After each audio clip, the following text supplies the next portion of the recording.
nin u dhashay boqortooyada UK ayaa wuxuu su'aal weydiiyey nin caalim ku ah diinta Islaamka.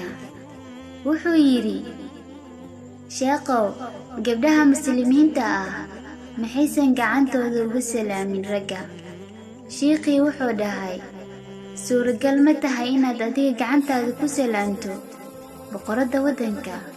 Ninkii wuxuu dhahay, xaqiiqdii maya, suuragal ma ahan inaan boqoradda gacanta ku salaamo, laakiin waxaa jira dad yar oo gacantooda ku salaamin boqoradda.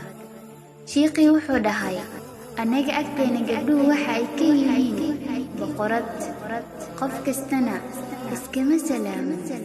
Ninkii haddana waxa uu yidhi, hablaha muslimka ah maxay jirkooda u qariyaan?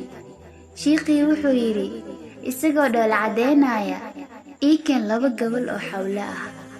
Waa loo keenay, mid ayuu daboolka ka feeday, waxa uuna dhigay binaanka. Waxaana ku dhacay siigada iyo tiqsiga, midii kalena daboolkii ayuu ku adkeeyey. Markaas ayuu ku dhahay, 2dan xawlo midee iibsan lahayd?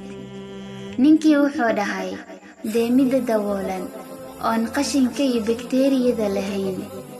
Sheekhi wuxuu dhahay, tani waa qaabka aan haweenkeena ula dhaqanno. Qaabanaantu hadday ilbaxnimo tahay, xayawaanka ayaa mar hore ilbixi lahaa. gabar yahay xishow intaadan dunidan ka guurin.